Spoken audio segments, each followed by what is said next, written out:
Okay, I'm Amy. I'm Drew. I'm Claire. Yeah, and we're doing the Say the Last Word for Me protocol. Okay, so the paragraph that I thought was significant in the play was in Act 1, Scene 1, and Aegon's basically explaining stuff to the Duke, and this is what he says. He says, "At length another ship had seized on us, and knowing whom it was their hap to save, gave helpful welcome to their shipwrecked guests, and would have reft the fishers of their prey, had not their bark been very slow of sail, and therefore homeward did they bend their course.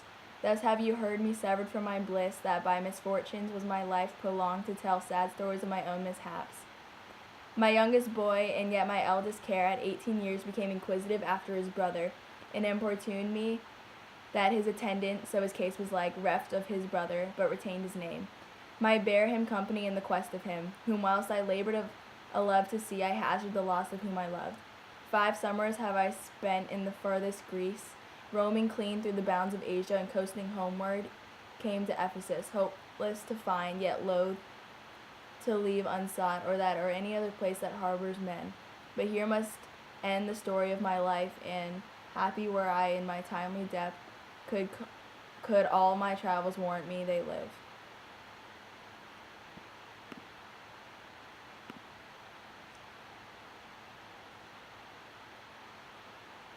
Okay.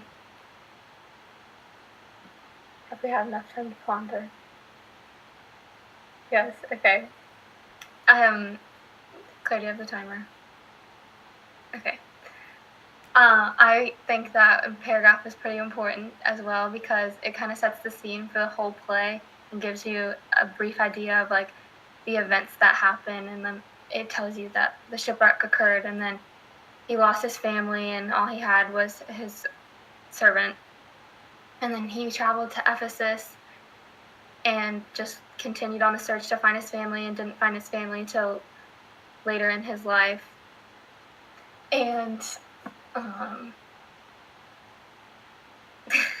just think that's important because it just shows you in more a brief idea and then goes more in depth throughout the play about it. So I think if that wasn't there, then you would be very confused throughout the story.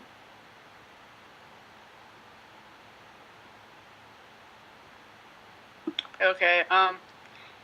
About the first paragraph, I think it kind of foreshadows the rest of the play because it explains that he lost his family and that now he's gonna have to go to a whole entire new town and he only has a slave. So I think it foreshadows that there's gonna be like despair for him throughout the rest of the play, and it's not just that, but we find that like he's gonna have despair because of his identical twin, and it causes like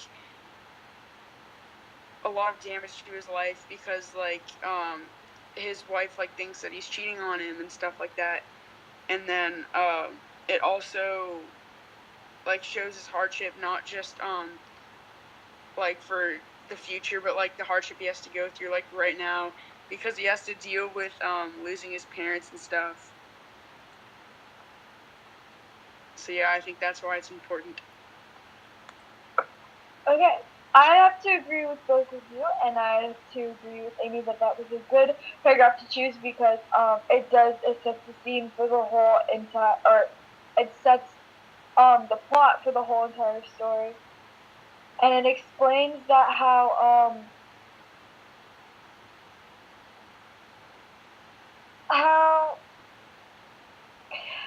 the twins are separated from the boat crash, and explain the tragedy that the family was split up, and how they're trying to find each other, and how he's trying his hardest and traveling throughout towns and cities, like when they go to Ephesus, and how he's still trying to find his long lost brother, even though he's not sure that they're still alive. And I think that's really important because it shows all the characters' thoughts, and it shows their actions towards the tragedy of separation of their family. So I think that's important. Okay, I said that without the that paragraph being there, like, you would be pretty confused about who the people were and actually like what happened to their family and stuff. Do y'all like agree that if it wasn't there, then you just wouldn't know what's going on? Yeah, I agree for the most part that it was there to like guide you throughout the story because when there's two twins that look exactly alike and have the same name, it's kind of confusing to the reader, and same with the servants. So I think that's really important to show like who split up with who and like that they're still looking for each other and like their journeys throughout the book. I think it's also important because if we didn't have the shipwreck, it like we wouldn't know why the brothers don't know who each other are and like why they're in different towns. All right, so the main reason I chose this passage is because, while Aegeon's a really or Aegeon, he's a really insignificant character.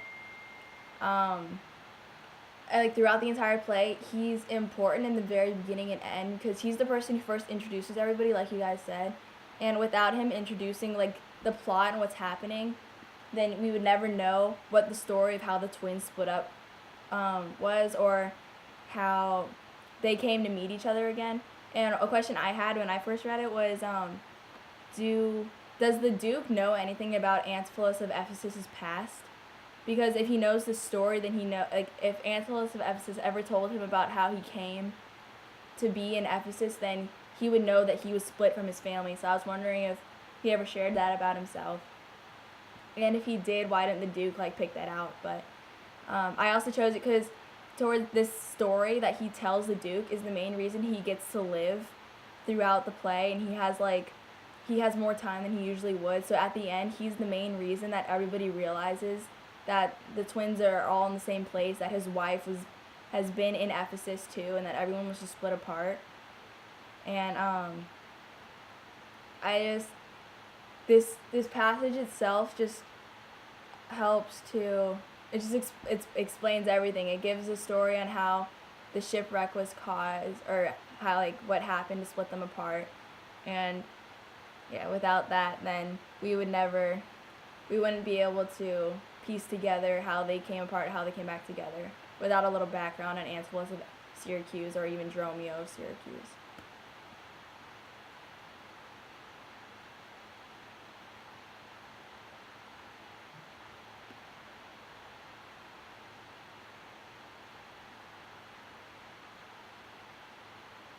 Okay, Jordan, I think.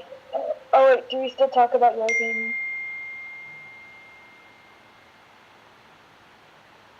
What? Are we still discussing Amy? No, I finished. I explained. I just gave you guys a question that I thought of when I was reading it, but we can move on to you guys now. Yeah, well, it's just I was just thinking about that because if you want to go really in depth with all the people. That is a good question, but I don't know why he wouldn't tell him that. I was just wondering because the Duke and Antipholus of Ephesus are supposedly close because of the success he has in the battlefield and everything. But whatever. Are you timing it? Oh, yeah, you're done. Okay. It's Jordan's turn. Okay, I'll go.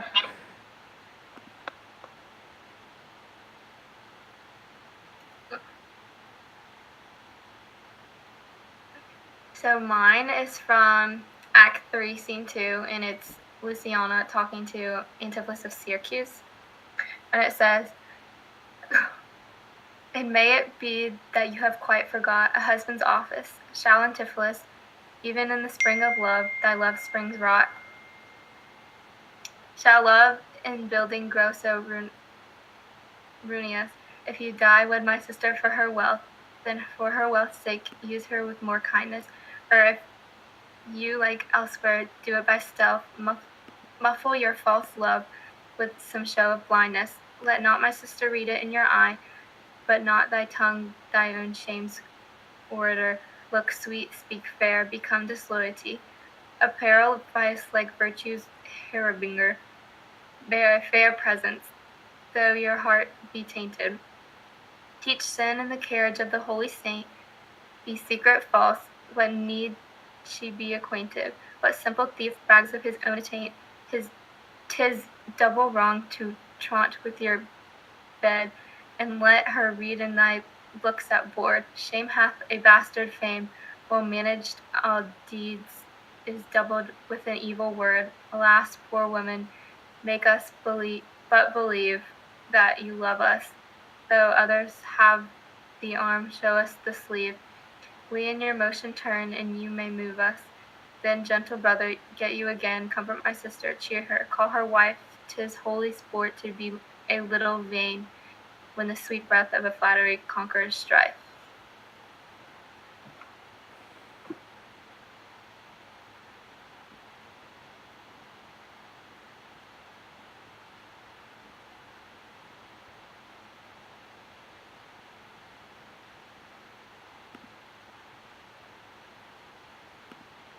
Okay, so for that, I was thinking that Luciana's talking to Antipholus of Syracuse about how he's supposedly married to her sister and that he shouldn't be like cheating on her with her sister and everything. But Luciana's really like, she's really desperate for a husband. She really wants love, and she's ready to be the perfect wife that she doesn't think Adriana is, because she has too many opinions on how she should be able to do more stuff and how her husband shouldn't cheat on her. So I think during this passage, while she's trying to push away Antipholus of Syracuse's like advancements and efforts, she still kind of is like pleased with how he's treating her, because she's always wanted to be treated like that. So she's like caught between accepting that this could be her fate, this could be her love, or that she should push that away and let her sister have everything, even though her sister and her sister's husband have like a really bad relationship, with like everyone constantly thinking that they're cheating on one another, and they're always lying to each other, never communicating their feelings. So I think she's hesitant to like say anything that could make her seem terrible in her sister's eyes, but she also wants to be able to have a life for herself, and that's being like restricted by everything that her sister does. So her life basically revolves around her sisters. Okay, I agree that Luciana and Adriana, they have like a really close relationship, and they always discuss like how Luciana wants a husband so bad and that she just wants love, and that Adriana is like not good enough for her husband, and she's always had problems with him. And so when finally like Adriana's husband, which is actually not her husband, started flirting with Luciana, she was like, oh, Adriana, like finally, like I'm getting the love that I deserve, but is it right? Because it's her husband, it's Adriana's husband, she thought. So she was calling him out for cheating on his wife, but also she didn't wanna upset him, because she was liking the attention that she was getting, and she was liking the affection that she was receiving, because she's never received that before. So I think this is kind of like an internal battle in Luciana, because she doesn't know whether she should accept this or tell Adriana, or just like reject all of this and like tell him so. Okay, so yeah, I do understand like about this scene that Adriana thinks that Antipholus is cheating on her, but like I know that there is reasonable suspicion, because like Luciana says that Antipholus was like flirting with her, but like I don't understand why she wouldn't think that it might be another cause about like why Antipholus is acting like that. Like I think if Antipholus like had an actually good close relationship with his wife, then maybe he would like come to the realization that like, oh yeah, I have a long lost brother that could be him. Like that's my question. Like I don't know why Antipholus didn't like pose the question that like, oh, maybe this is my brother, because I really actually didn't do this. And I think that they don't really have any problems like besides Adriana overreacting, but like I think it could all be solved if maybe Antipholus used his head and thought that like, oh yeah, I have a brother, and like maybe that's why it's happening. And even before Luciana reported that Antipholus was flirting with her, the first thing that Adriana thought is that her husband was cheating on him, but she didn't have any like reasonable suspicion as to like him actually cheating on her. It might just be something else. So that's like why I was wondering like why Adriana just like completely jumped to conclusions.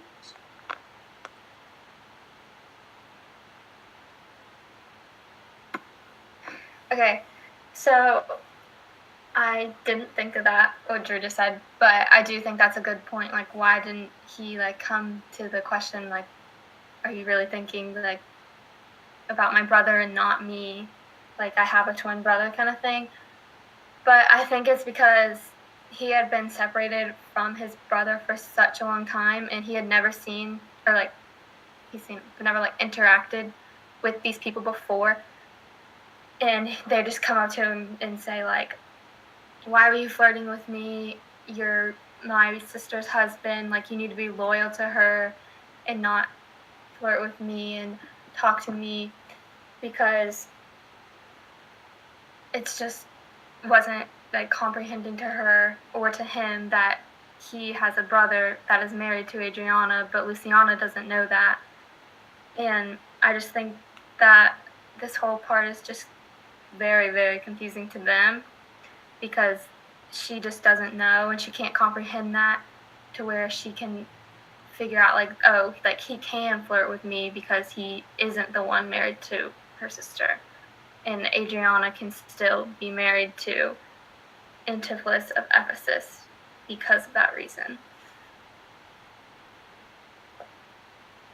I had a question. I kind of forgot. Does anybody else have anything to go off of that?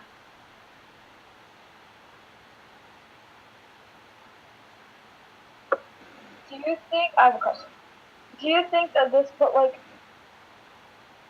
I wouldn't say like a border, but do you think this put like a difficulty in Adriana and Luciana's relationship? Because I kind of think that they didn't really talk about it. I mean, they talked about it and they're like, oh, Antipholus is awful, he's cheating on me, but do you think that like actually talked about it? Adriana asked questions about like, what did she reply and stuff? Or like, how did she feel about it? So like, do you think it like difficult their relationship a little bit? I think they already had strains in their relationship from their different views on being married and being a wife. Because Adriana was more like, I don't get why he can like be gone all the time when I'm supposed to stay at the house. I don't get why he always cheats on me. And she's like, it's okay because he's a man. It's our job to keep him happy, and not like vice versa. So they already have very different views, and that all like caused an argument between them. But I don't remember them ever actually sitting down and discussing the thought of Adriana's husband's flirting with Luciana. And if she did, I don't think that'd have any more effect on them because Luciana had nothing to do with the flirting. It was just Antipholus of Syracuse doing it. So it's just Adriana adding more fuel to the fire of her husband cheating on her. Okay, I just thought of something while you were talking about that. But if they were anything like us these days, I think there would have been a little bit of drama. And that may have not been like specifically included in the play, but I think maybe that when Adriana first found out, she thought there could have been Luciana could have been the one leading him on because of the fact that they didn't know there was two of them. And I just think that there could have been drama. But I don't know though. That's something like that leaves us questioning.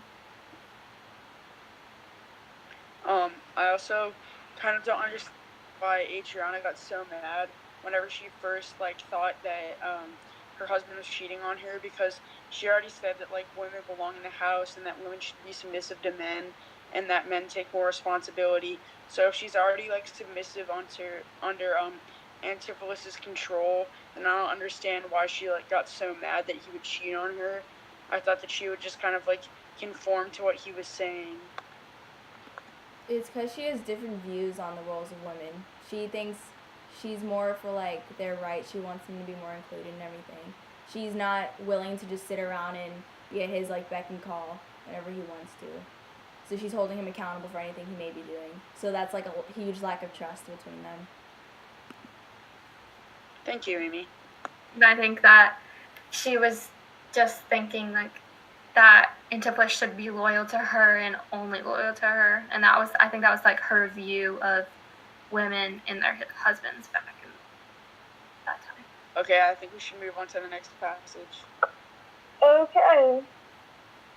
Mine is from Act 2, Scene 2. And it's Adriana talking, and she said, "How comes it now, my husband, oh how comes it? And thou art then estranged from thyself I call it, being strange to me, that unbelievable incorporate, and better than thy dear self's better part. Ah, do not tear away thyself from me, for know, my love, I see thee mayest thou fall a drop of water in the breaking gulf, and take unmingled tense that drop again without addition or diminution, as take from thyself and not me too."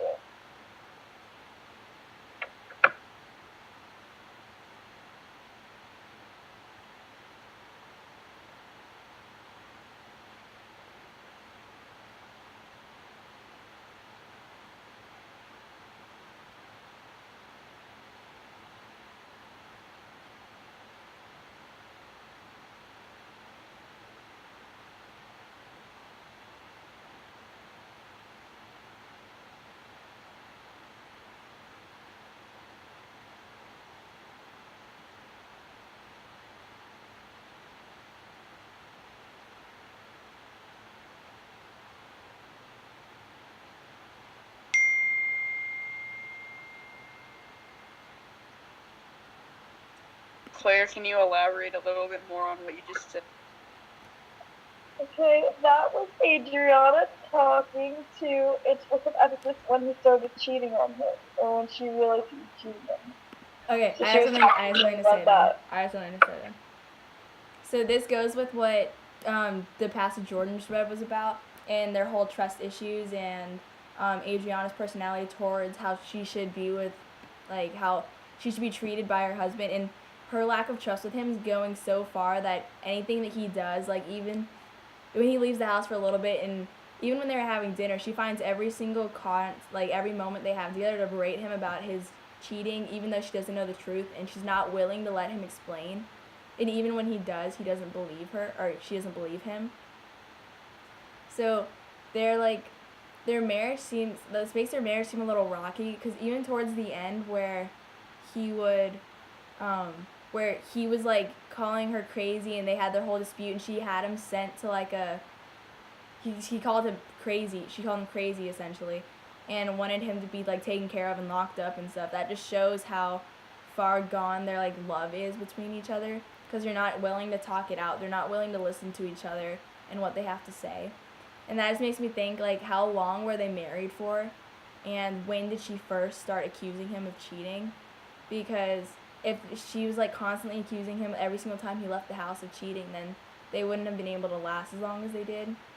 And like, if so, does she always go to Luciana for comfort? Because Luciana doesn't seem like the type of person who's very understanding of her situation, considering her standpoints on men and women together. Yeah, I found that whenever Dromio of Ephesus was trying to get into his own house, Adriana wouldn't let him in, even though it was his own house and people were getting like mistaken because of their identity. Adriana was like taking charge because she was tired and wanted to get to the bottom of her husband cheating on him. But then I think it's kind of ironic because whenever Antipholus of Syracuse got thrown into jail because of the dispute with the merchant, she still wanted to get him out of jail because she didn't know what was happening, and really that only happened because the two Antipholuses got mixed up whenever they were like trading with the merchant. And even though that they went through like all of these disputes and stuff because of like identity, and she thought he was cheating on him, she still was like by his side because she wanted to get him out of jail and find out what was going on. Okay, going back to what Aimy said, I do somewhat agree with why did she always go to Luciana kind of thing, because Luciana didn't have any really relationship with Antipholus. It's like, why would she go to him for help about Antipholus because they're not friends. How would she know if he was cheating on her until she talked to her brother about it, or her brother about it? But then when she was talking to his brother about it, that just causes more confusion because it's not even him. It's his brother. And his brother's all like, he can't even do this. He's like, why are you talking to me? Like, I'm not cheating on her. Like, who is she? Kind of thing. But I just feel like that this whole dispute is a bunch of just confusion because nobody really knows who each other is. And yeah. Okay. I picked this passage because Adriana was further explaining that when he does these things and when he like betrays her trust, that it like takes away who she is, and it takes away her self identity. She was kind of explaining how because women in this time were known for their husbands and they were basically owned by their husbands, and so when he's doing these things and betraying their trust and betraying their marriage, it kind of takes away her identity, and she is conflicted about who she is. And going back to Amy and Jordan about why she goes to Lucian for all this time, I think one of the reasons why is because there are no other significant women in this book that she could have a conversation with. The only other women that they mention is the mom, I believe. I think that's the only other woman. And so I think there's a gender barrier because there's so many men in this book and they overpower the number of women in this book. So they have difficulty explaining their troubles between each other because Lucio and Adriana have such different viewpoints about how like this should be done. But yeah, but they're sisters too, so I think that's another reason why they go to each other because they're already so close with one another. So I have a question. So,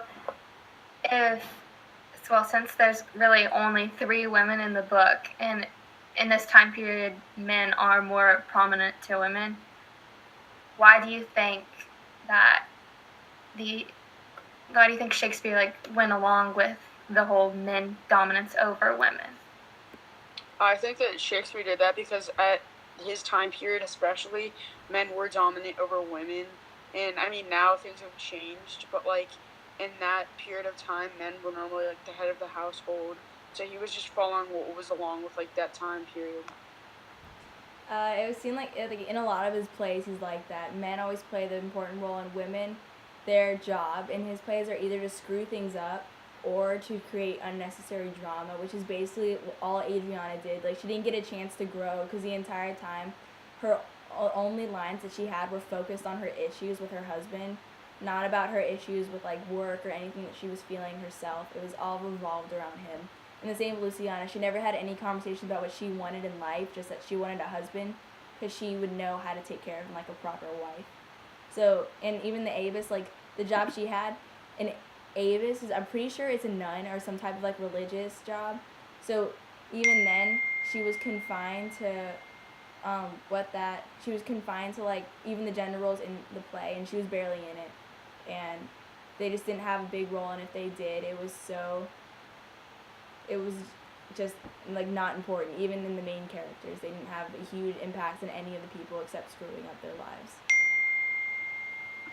I agree with that because really they are important in the play based on they're part of the conflicts that happen. But literally all they say is just either complaining, issues, or drama. There's nothing that moves the play forward that they say. What the men say, you can gradually see the play move forward, but what the women say is just an issue and it stays there. And it's just not very important and outgoing to the play. I think I would like to begin with my part of the paragraph that I found. So, in Act 1, Scene 2, Antipholus of Syracuse says, I to the world am like a drop of water that in the ocean seeks another drop, who falling there to find his fellow forth, unseen, insignificant, confounds himself.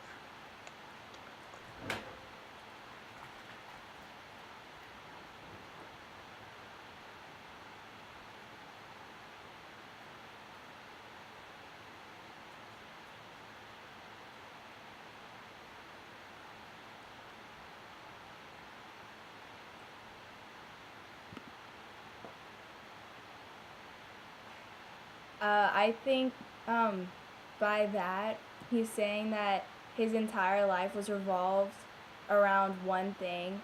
Like he had to go through the same thing that Antipholus of Ephesus did, but he wasn't able to build on it like he was because he spent his entire life looking for his family. Like um, Egion says that, or Egion in his paragraph that I read, he said that he spent, or his son when he was 18 years old started traveling around the world for the purpose of looking for his brother. So he was never able to find his own wife, have his own kids, become successful in any way because his life revolved around Antipholus of Ephesus and Dromio of Syracuse around Dromio of Ephesus.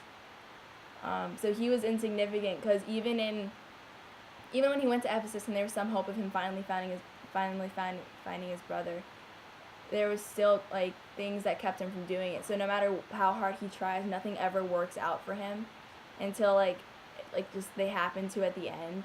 But at the beginning, he's still so lost in hope because he spent like 7 or 8 years, he spent like a really long time just searching for his brother, and to have all that failure in your life, not being able to ever have like all your hard work amount to anything puts a lot of pressure on how someone feels about themselves.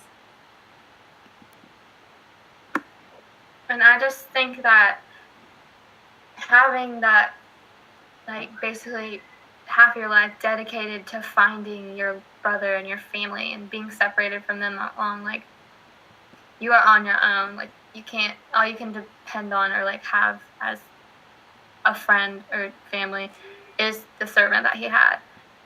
And I just think it's like he felt meaningless in the world because that was his one sole purpose, was to find his family and to find his brother. And he just probably felt very hopeless and lost because it took him so long to finally find his family. And I agree, and I think a very important part in that quote was when he said a drop of water, which means like he's like one piece of this whole entire thing. So he feels meaningless, and he's kind of lost and confused, and his life never really progresses because he's too focused on finding his brother and his family and reuniting them together, which at the end they do, and so that happens. But while his life is going on, nothing really happens, and when he does get to Ephesus and tries to find his brother, he is constantly confused because he doesn't know what's happening. He tries hitting on this girl, but then he gets yelled at for cheating on his wife, and he's so confused and he's so lost. And so I think that's a really big identity issue because he doesn't really know who he is. All he knows is he is the other half of the lost brother that he's trying to find. So I think that's really important. Yeah, I agree with what. Oh, sorry. I'm sorry. oh wait, okay, I was gonna let you go, but I really do like the part. This is really short, but I really did like the part where he said he's one drop of water. Like, there's a whole big ocean out there, and like that just shows how like little of importance he feels compared to everything else in the world. Like, one drop of water out of the bajillions drops of water in the world, he feels tiny. Do you guys have any questions that you found about the passage that I just read?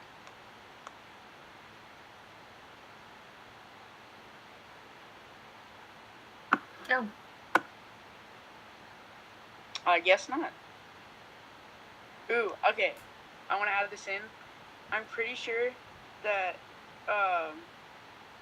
like, there are many fish in the sea. It just came from this quote. I'm pretty sure that's where it came from.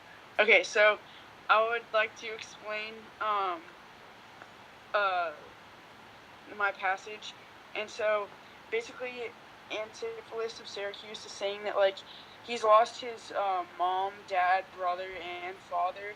And, like, even though he doesn't really explain that after the boat crash, it does really impact him, and it makes him feel like kind of lost because he has this servant that he does know the servant, but like it's not an actual family member, it's only a servant, and he doesn't really care for him much because he tells him to do a ton of stuff that's kind of unreasonable.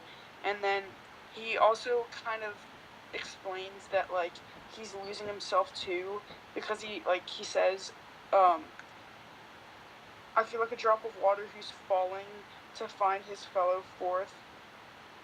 And it's basically saying that, like, in the world that he's in right now, he kind of feels like he's losing himself, especially because of his relationship with his wife, about how she's making all these false accusations, and he doesn't know what's going on because, like, that's basically the only person he has in life, and she doesn't even trust him.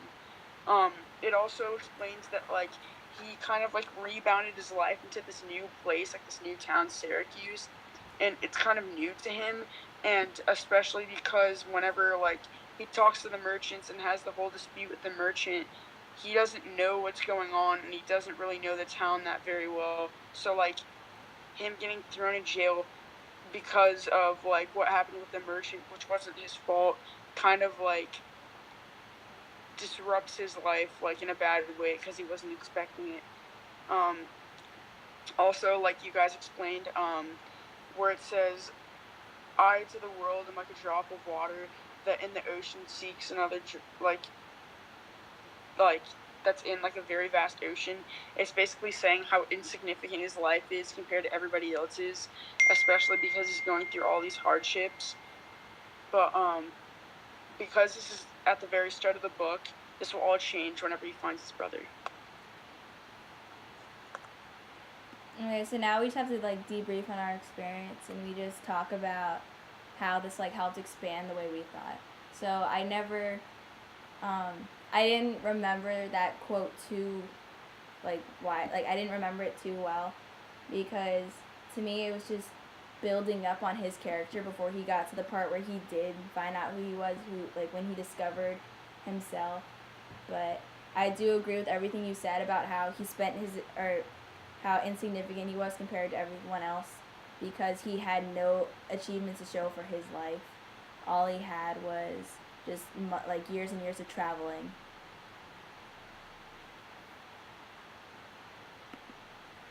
Two things that I did find was the first one about Amy's quote at the very start of the book. I realized how if that wasn't like added to the book, then the whole entire rest of the play would be very confusing.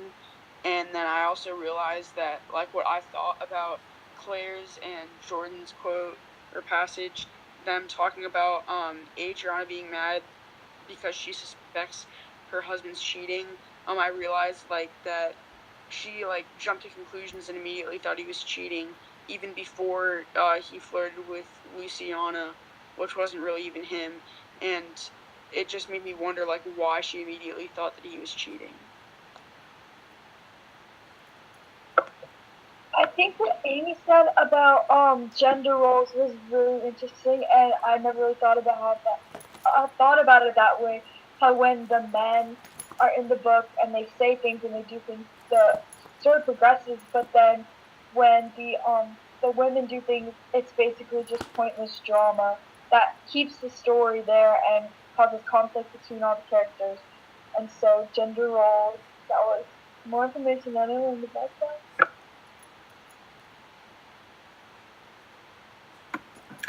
I think I do agree with the whole general thing. Like that was cool to think about, and that shows like the importance of men throughout the play. But I think in total, like all of what we've discussed has like brought new perspectives and new ways to look at the play, and it just gives you other people's point of view, because I wouldn't have thought about like the whole gender role thing. Like we're just reading a play, we don't really think about that, but other people think about that, and that's cool to realize and like comprehend that men are what keep the play moving, and the women are what keeps the play like in the conflict.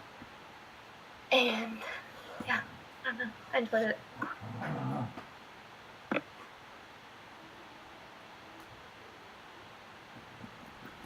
I think we're done now. All right, let me